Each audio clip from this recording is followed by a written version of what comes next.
여러분, 제가 선포할 때 아멘 하시면 복이 임할 줄 믿습니다. 여러분 행복하십시오. 성령 충만하십시오. 아멘. 소방관 이야기, 의학 드라마, 그리고 특공대를 주제로 한 영화가 우리를 감동시킨 이유는 사람을 구해내는 이야기이기 때문에 그렇습니다. 사람을 살려내는 이야기. 바로 오늘 이야기는 하나님께서 위기에 처한 바울을 구해내고 살려내는 이야기입니다. 오늘 말씀이 선포될 때에 하나님 때문에 든든한 마음이 생기고 다시 한번 달려가는 놀라운 회복이 있기를 주님을 선포합니다. 사건의 발단은 이렇게 됩니다. 22절, 23절 우리 함께 읽겠습니다. 함께 시작. 이 말하는 것까지 그들이 듣다가 소리질러 이르되 이러한 자는 세상에서 없애버리자 살려둘 자가 아니라 하여 떠들며 옷을 벗어 던지고 티끌을 공중에 날리니 바울이 위기에 처하게 되었습니다.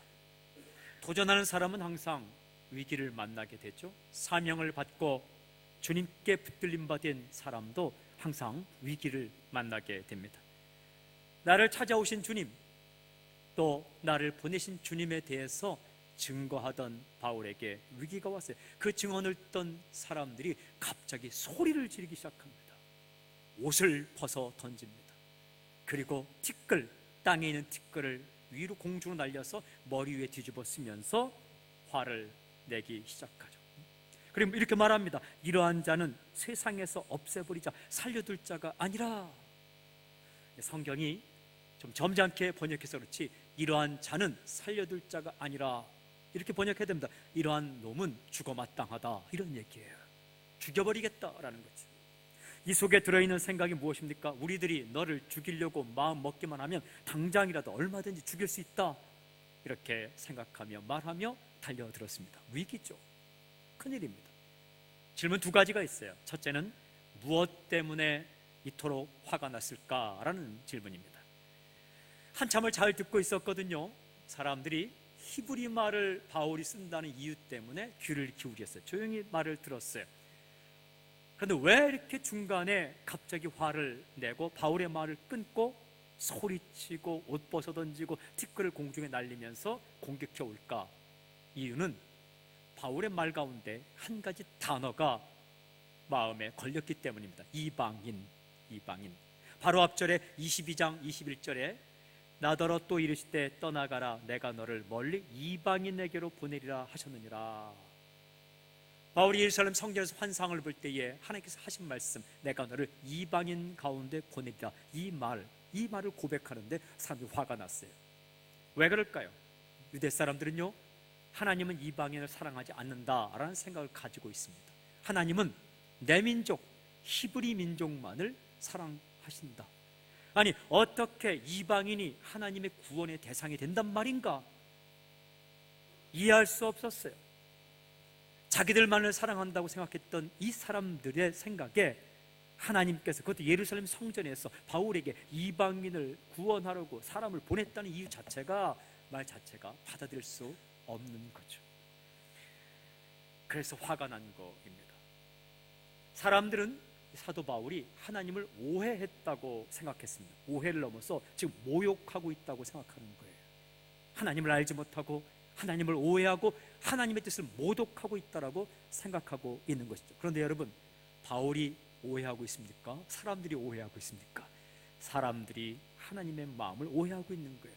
구약 성경을 읽어보십시오. 이사야, 예레미야, 에스겔, 다니엘, 호세아, 요엘, 아모스, 오바댜, 미가, 나움, 하박국, 학개, 스가랴, 말라기, 수없이 많은 예언서를 읽어오면 하나님은 이스라엘 백성만의 하나님이 아닙니다. 특별히 요나서를 읽어보십시오.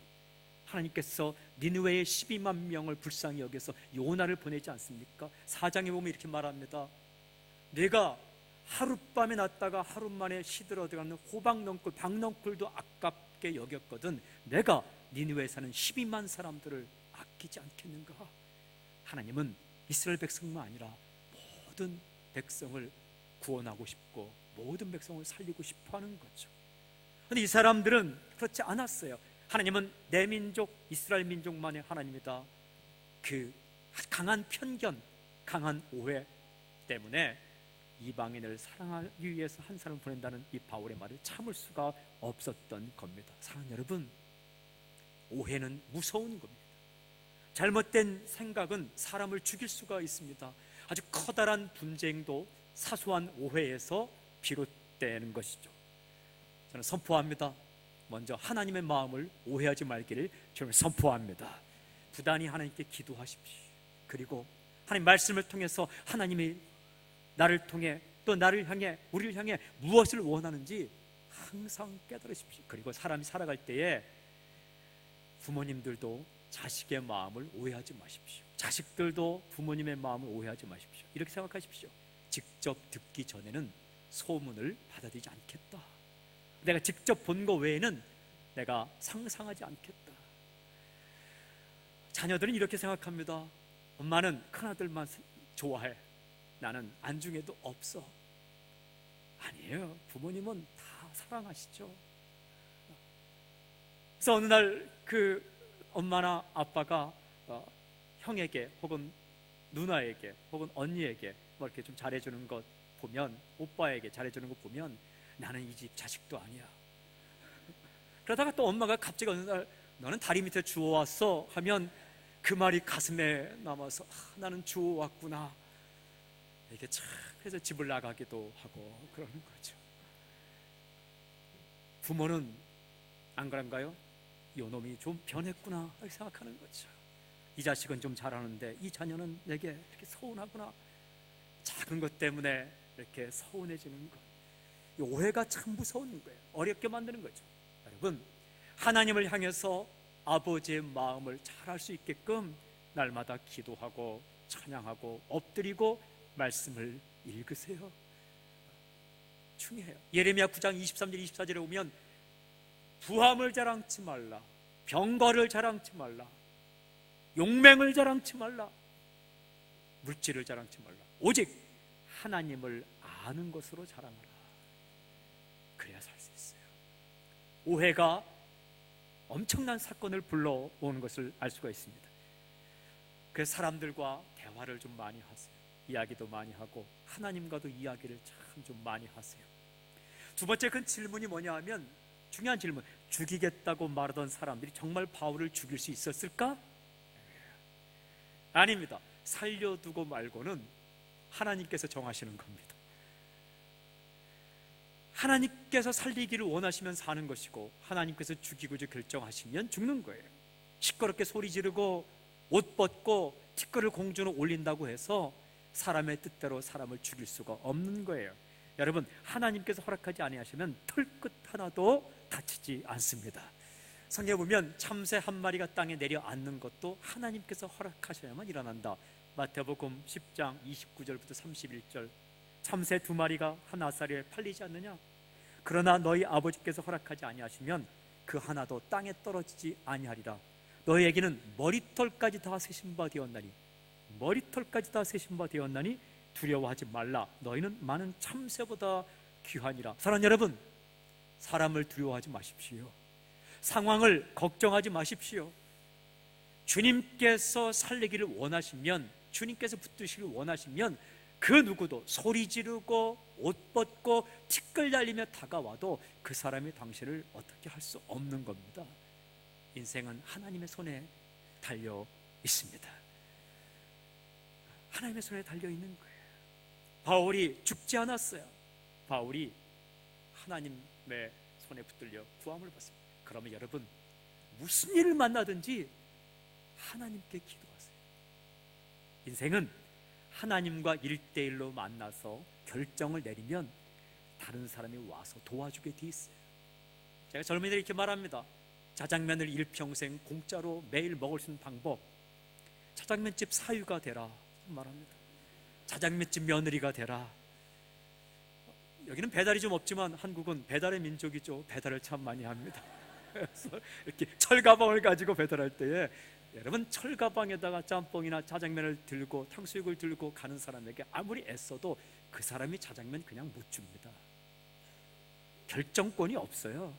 그러나 자장면 주인과 만나 1대1로 만나서 자장면을 그냥 받기로 결정을 내리면 놀라지 마십시오. 자장면 배달하는 사람이, 그 사람이 와서 당신에게 공손히 배달해 줍니다. 인생이 마찬가지예요. 더 잘할 수 있는 방법은 아버지를 짜장면집 사장님으로 만들면 제일 확실합니다. 사랑하는 여러분, 인생이 마찬가지예요. 사람에게 울고 불고 매달리고 사람에게 부탁하는 것, 그 사람이 당신에게 못해줍니다. 죽일 수도 없거니와 해줄 수도 없어요. 숨 하나 호흡 가져가면 순간이라도 땅에 묻히는 게 인간이라고 시편 146편 말씀하지 않습니까? 방백들 의지하지 말라, 사람 의지하지 말라, 오직 소망을 하나님께 두라. 죽인다고 달려와도 죽이는 것 죽이지 못합니다. 살려준다고 약속해도 살려주지 못합니다. 내가 네 인생의 뒤를 끝까지 봐주겠다 약속해도 끝까지 봐주지 못합니다. 오직 하나님, 어제나 오늘의 영원토록 동행하신 주님, 사람은 죽어가지만 영원히 죽지 않고 날마다 살아셔서 우리의 기도를 기억하시는 그 주님, 그 주님의 손에 인생이 달려있어요. 그러므로 사랑하는 여러분, 자녀를 위해서 기도의 적금 통장을 항상 드십시오. 자녀 이름으로 기도를 쌓아두세요. 기도를 쌓고 쌓으면 그 기도를 따라서 그 기도의 역사로 말미암아 우리 자녀들이 아름다운 인생을 살게 되는 거죠. 인생은 하나님께 달려있는 거예요.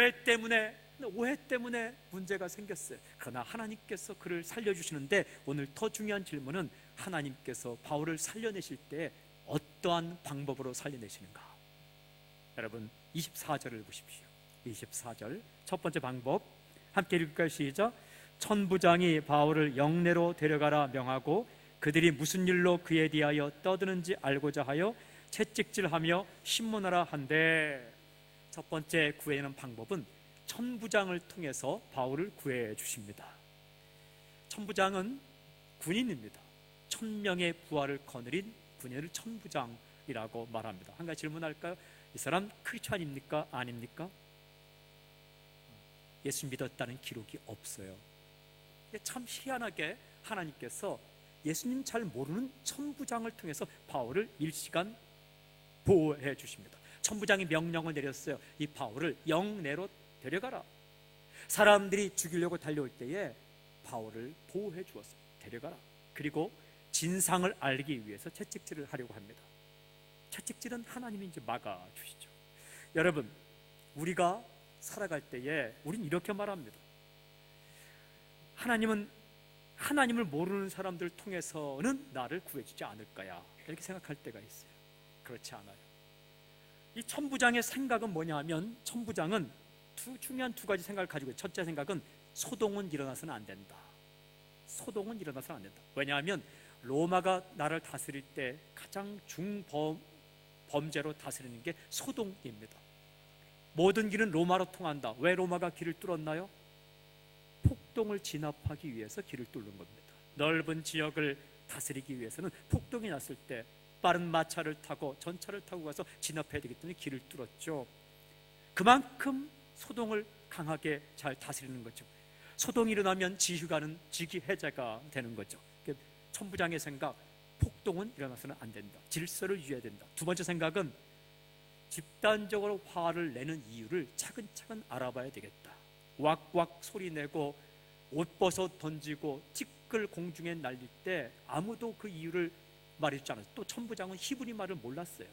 바울이 히브리 말로, 이스라엘 말로 사람들이 얘기할 때 이 천부장은 헬란 말은 알지만, 로마 말은 알지만 히브리 말은 몰랐기 때문에 차근차근 그 이유가 무엇인지 알아봐야 되겠다. 이 천부장이 어떤 사람이에요? 일반적인 성격. 첫째는 자기 임무에 충실한 사람이에요. 폭동을 진압하고. 두 번째는 어떤 사람이에요? 합리적인 생각을 하는 사람이에요. 그냥 처벌하지 않고 이유가 무엇인지 잘 알아봐야 되겠다. 이런 사람의 마음을 움직여서 하나님께서 바울을 구해내 주셨습니다. 마찬가지, 선교의 문을 열 때에도 꼭 하나님을 믿는 사람을 통해서만 역사하지는 않습니다. 우리가 기도할 때 그 사람은 하나님을 모르니까 가망성이 없을 거야. 그렇지 않습니다. 우리가 기도할 때 그 사장님은 하나님을 모르니까 나와 계약건이 해결되는데 내가 기도해도 그런 역사가 일어나지 않을까요? 그렇지 않습니다. 모든 사람은 하나님이 다스리세요. 그러므로 하나님이 역사하시면 천하 만물까지도 움직여서 우리를 도와주십니다. 이스라엘 백성이 만나 먹었죠. 무엇도 먹었나요? 고기 없다고 불하니까 메추라기까지 주세요. 참, 아침에는 만나가 내리고 출길 구면 저녁에는 메추라기가 진 옆에 와서 떨어져요. 그거 어떻게 떨어져요? 그들이 뭐 결단하고 은혜 받고 떨어집니까? 우리가 이스라엘 진 옆에 가서 눕자 그럽니까? 아니에요. 하나님께서 그 미물까지도 그 참새를 바람으로 동원하든지 아니면 다른 것을 동원하든지 방향 감각을 상실하게 했든지 어쨌든 그 메추라기들도 진 옆에 떨어져서 이스라엘 백성들이 단백질을 공급받게 하시는 거죠. 풍랑도 잠지 않게 하시는 분이 주님이세요. 하나님께서 참 기가 막힌 방법, 하나님을 모르는 사람까지 마음도 움직여서 바울을 순간적으로 보호하시죠. 선교도 마찬가지예요. 그 나라는 선교의 문이 열릴 가능성이 없어. 왜? 그 나라의 수상과 대통령과 정치인들 가운데 크리스찬이 한 명도 없으니까. 여러분, 그렇다고 기도를 포기하지 마십시오. 기도할 때 합리적인 생각을 하든지 아니면 경제적인 생각을 해서 그 문을 열고 그 경제의 문이 열린 곳으로 선교사님이 들어가게 되어 있는 겁니다. 정치의 문을 통해 열어가는, 의학의 문을 통해서 들어가는 것이고 교육의 문을 통해서 선교사님들이 드러나가게 되는 거죠. 그러므로 상황이 어렵고 정말 가망성이 없어 보여도 기도하는 것을 멈추면 안 돼요. 저는 여러분의 비자 문제와 사업 문제와 또한 여러분의 진로의 문제와 직업의 문제와 관계 회복의 문제가 하나님께서 정말 천부장을 통해서 바울을 살려내신 것처럼 어떤 통로를 통해서든지 당신의 인생 가운데 살아나는 역사의 길 주님을 선포합니다. 그런 하나님이에요. 하나님의 역사를 제한하지 마십시오. 제한하지 마세요. 한 나라에 복음이 들어갈 때에 그 선교사님들을 정말 좋아서 받아들이지 않았어요. 무엇 때문에? 달러 때문에, 외화 때문에 문을 열지만 그곳에 한꺼번에 정말 몇 년 사이에 600명 정도 선교사님이 들어가서 나라를 뒤엎는 역사가 있는 나라가 있어요. 이 하나님께서 역사하시면 놀라운 일이 일어나는 거죠. 풍랑도 움직이고 바람도 움직이고 사람도 움직이고 그래서 한 사람을 구해내죠. 그런데 이 하나님께서 이 바울을 구해낼 때 또 하나의 방법이 있어요. 여러분 25절 보십시오. 25절 우리 함께 읽겠습니다. 시작. 가죽줄로 바울을 매니 바울이 곁에 서 있는 백부장더러 이르되 너희가 로마 시민 된 자를 죄도 정하지 아니하고 채찍질할 수 있느냐 하니 두 번째 카드가 로마 시민권 카드입니다. 사도 바울이 말합니다. 너희가 로마 시민 된 자를 죄도 정하지 아니하고 채찍질할 수 있느냐? 물었어요. 무슨 말입니까? 나는 로마 시민입니다. 로마 시민에게 죄를 판결하지 않은 상태에서 벌을 내리는 것 그리고 채찍질하는 것은 불법이지 않습니까? 묻는 거예요. 불법입니다. 그 당시 법에 따르면 로마 시민에게는 어떤 경우에도 채찍질을 할 수가 없었어요. 그리고 죄를 신문하지 않고 심리하지 않고 벌을 내리는 것은 불법이었습니다. 키케로는 이런 말을 했어요. 로마 사람이 체포된다는 것은 범죄 행동이다. 그리고 로마 사람이 매를 맞는 것은 아버지를 살인하는 것과 다름없다. 그 정도로 이야기했어요. 더군다나 죄에 대한 심리도 제대로 하지 않고 채찍질하는 것은 아주 불법이죠. 근데 그때는 아무나 그런 말을 한다고 통하는 게 아니라 로마 시민권을 가진 사람만이 그런 얘기를 할 수 있는 거죠. 백부장은 100명의 군사를 다스리는 사람이죠. 백부장이 이 말을 들었어요. 깜짝 놀랐습니다.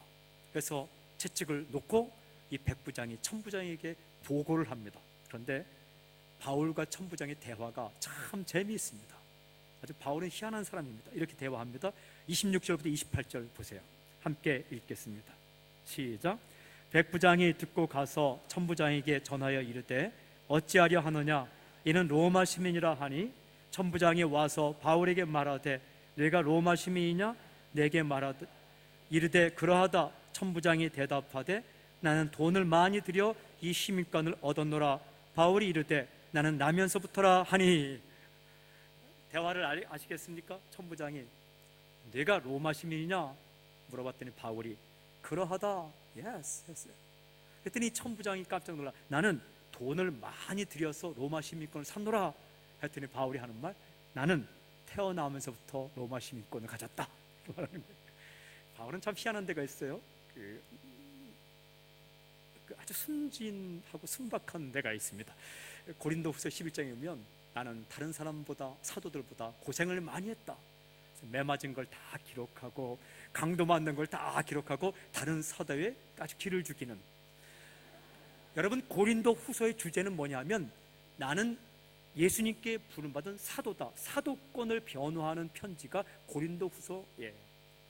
그 자신이 고생한 이야기하죠. 또 삼층천 갔다 온 이야기도 하고, 또 바울은 고린도에서 보면 너희는 나를 본받는 자가 되라, 또 이런 말도 해요. 우리 얼마 전에 큐티 하셨죠?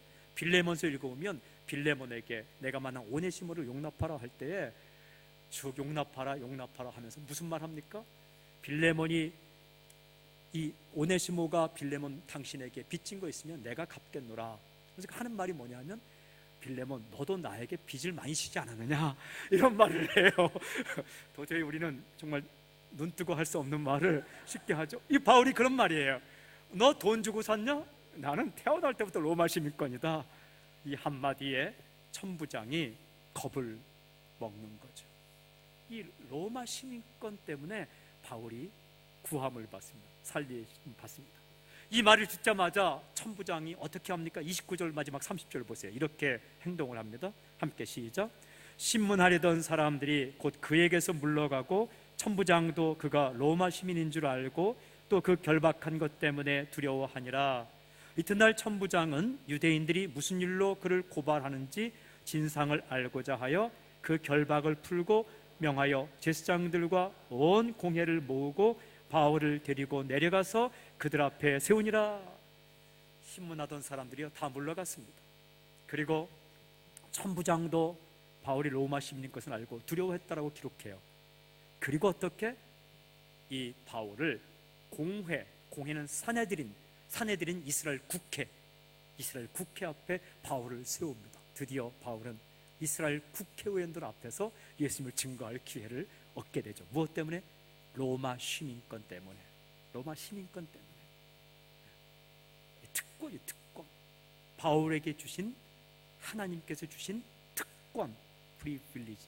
이 특권을 사용해서 바울을 구해내고 바울에게 기회를 줍니다. 사랑하는 여러분, 하나님께서는 하나님의 백성들에게 특권을 주셔서, 그 사람만이 가지고 있는 특권을 주셔서 자기도 살고 다른 사람도 살게 하십니다. 도대체 우리에게 준 특권이 무엇인가? 우리에게 준 특권이 무엇인가? 꼭 예수님 믿은 다음에 오는 것만이 특권이 아닙니다. 바울에게는 예수님 만나기 이전에 로마 시민권이 와 있었어요. 근데 그가 주를 만났을 때 이 로마 시민권이 복음을 전하고 그가 죽음에서 헤어나는데 아주 좋은 수단과 통로로 쓰임받는 것이죠. 하나님 그렇게 사용하시는 거죠. 질문, 하나님께서 우리에게 주신 특권, 그리고 하나님께서 우리를 구하기 위해 사용하는 특권, 그리고 하나님께서 나를 통해, 우리를 통해 다른 사람을 살리는 그 특권이 무엇인가? 여러 가지가 있어요. 첫째는 나이도 특권입니다. 특별히 젊은 사람들이 있습니까? 나이가 어리다는 것은 특권이에요. 실수해도 괜찮다는 거예요. 60이 넘고 70이 넘고 한번 실수하면 큰일 나죠. 그러나 10대, 20대의 젊은이들은 도전하고 실패해도 그것이 그렇게 흉허물이 되지 않아요. 이곳에 있는 젊은이 여러분, 저는 여러분에게 선포합니다. 믿음 안에서 새로운 세계를 향해 도전하는 여러분이 되기를 바랍니다. 저는 책 제목 가운데 내용과 그 쓴 사람에 상관없이 정말 책 제목이 좋은 제목, 지도 밖으로 행군하라. 그 제목은 누가 지었는지 모르겠어요. 굉장한 제목입니다. 낭망치 않고 겁먹지 말고 좀 도전하라.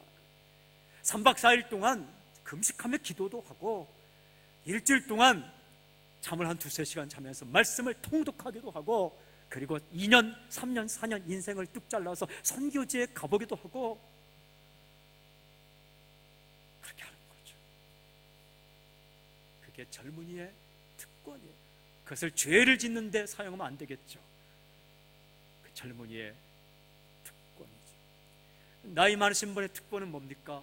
나이 많으신 분의 특권은 한마디로 이 상황을 정리할 수 있는 특권이에요.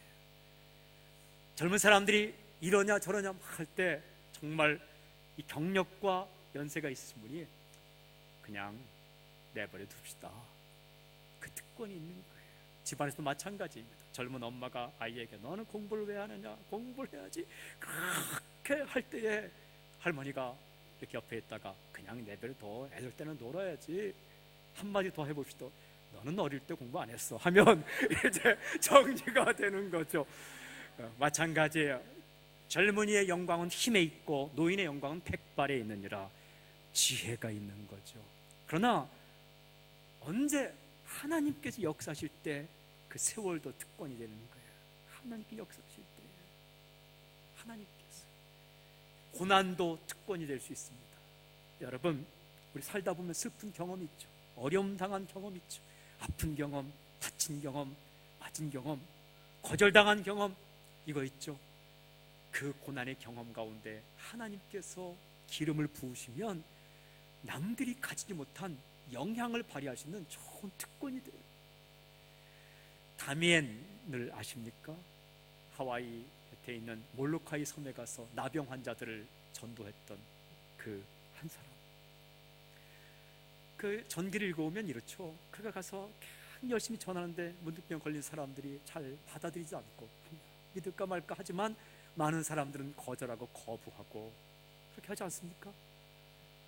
그래서 어느 날 이가 기도했다는 거 아닙니까? 하나님, 나도 문둥병에 좀 걸리게 해주세요. 그래야 제가 저들에게 전도를 제대로 할 것 같습니다. 기도를 한참 했는데 어느 날 그가 기도 마친 후에 주전자에 물을 끓이다가 차나 커피를 타는데 그걸 그만 흘리고 말았어요. 흘리는데 손에 감각이 없는 거예요. 그랬더니 이가 눈물을 흘리면서 감사하기를, 하나님, 저도 이제 문둥병에 걸렸습니다. 그리고 나가서 하는 설교가 이랬대요.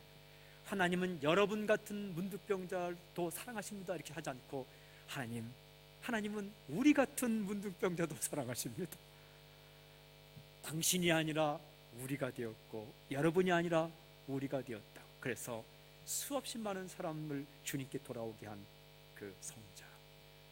사랑하는 여러분, 그런 고통과 또는 어떤 경우에는 핸디캡, 나만이 가지고 있는 약점, 이것만 없으면 내 인생이 훨훨 날겠다고 생각했던 그 약점, 핸디캡, 가정과 인생의 약점도 하나님이 기름을 부으면 그것 때문에 영향력이 있는 겁니다. 그 고난을 알고 있고 고통을 알고 있는 그 한 사람이 있는데 그 사람이 와서, 하나님, 우리 같은 사람 사랑하십니다. 여러분, 하나님께 우리 같은 사람을 사랑하십니다 라고 할 때 영향이 있는 거예요. 그것은 특권이에요. 프리빌리지. 하나님 복음을 전하는데 그것 때문에 겸손하게 되고 그것 때문에 사람을 구하게 되죠. 재산도 특권이에요. 가난도 특권이지만 여러분, 태어났는데 당신의 가정 가운데 재산이 있다, 그것 그렇게 창피하게 생각하거나 부끄러워하지 마십시오. 그것도 특권. 단 하나님께서 기름을 부을 때 배운 경험도 특권이에요. 아주 사회가 못된 사회가 되면 열심히 공부한 사람을 우습게 여기는 사회가 돼. 그것 아니에요. 배우지 못한 사람을 무시하는 사회도 좋지 않지만 힘을 들여서 배운 사람들, 그것을 우습게 여기는 사회도 병든 사회가 되는 겁니다. 그것도 특권이 될 수 있습니다. 선교사의 자녀로 태어난 것 얼마나 특권입니까? 그리고 목회자의 자녀, 모태신앙으로 태어난 것, 그것도 특권입니다. 또한 중간에 급격한 회심을 해서 간증거리가 있는 것, 그것도 특권이에요. 타고난 재능들, 음악, 언어, 미적 감각, 대화술, 호감을 가지는 이 인상을 가진 것, 그것도 특권이에요. 길을 가는데 웬 남성들이 자꾸만 데이트하자고 찾아온다. 여러분, 그것도 나쁜 게 아닙니다. 그만큼 호감 있게 이미지를 가졌다는 거예요. 내가 생각하기에는 나는 정말 이 구조학적으로 이렇게 별로 아닌데 왜 사람들이 나에게 이렇게 상담하자고 찾아오고 데이트하고 찾아오느냐? 그거 나쁜 게 아니에요. 세상적입니까? 아니에요. 그런데 그 사람만이 가지고 있는 프리빌리, 특권에 사탄이 역사하면 교만하게 되고 비굴하게 되고 낙심화되고 사람을 낙심시키는 그런 도구가 되는 것이고, 자신만이 가지고 있는 고난의 경험과 좋은 조건의 경험, 스트롱 포인트, 강점이든지 위크 포인트, 약점이든지 나이에 관계없이, 삶의 경험에 관계없이, 조건에 관계없이, 집안에 관계없이 그 모든 조건 가운데, 자신이 가지고 있는 그 특권 가운데 성령이 기름 붓고 하나님께서 기름 부으면 그것 때문에 겸손하게 되고, 그것 때문에 사람을 살리게 되는, 또 그것 때문에 사람 자기가 살아나는 좋은 기회가 되는 겁니다. 그러므로 우리가 기도할 제목은 한 가지, 하나님 아버지, 내 상처와 실패의 경험과 약한 것 혹은 나에게 주신 많은 것들 가운데 하나님 기름을 부어주십시오. 기름을 부어주십시오. 그렇게 기도하십시오. 모세는 스스로 고백합니다. 나는 입이 뻣뻣했다. 그래서 쓸데없는 말을 많이 안 했습니다. 말 잘하는 아론은 송아지 만들고 금송아지 우리를 인도했다 그랬어요. 이스라엘 백성 가운데, 남자들 가운데 가장 잘생긴 사람이 누구일까? 저는 알지 못하지만 성경에 정말 잘생겼다고 표현한 사람이 압살롬입니다. 준수한 자라, 흠모하는 자라. 그에게 있어서 가장 아름다운 것은 머리였습니다. 머리카락, 흩날리는 머리카락. 무엇 때문에 그가 죽는지 아십니까? 아버지 다윗에게 반기를 들었다가 쫓겨갑니다. 그리고 말을 타고 가다가 그 머리카락이 나뭇가지에 걸려서 그만 말은 빠져나가고 피할 수 없어서 그 자랑거리 때문에 죽습니다. 인생이 그런 거예요. 인생이 그런 거예요. 힘을 자랑하지만 하나님 안에 있지 않으면 힘 때문에 망합니다. 머리 좋은 걸 자랑하지만 하나님 안에 붙들리지 않으면 머리 좋은 것 때문에 망합니다. 말을 잘하지만 성령께 붙들리지 않으면 반드시 그 말 때문에 실수합니다. 그러나 말을 잘하나 못하나, 머리가 좋으나 안 좋으나, 가진 것이 있으나 없으나 주 안에 붙들리면 그 조건이 하나님을 전하고 예수님을 전하고 하나님께 무릎 꿇는데 프리빌리지, 진정한 특권이 됩니다. 마치 로마 시민권처럼.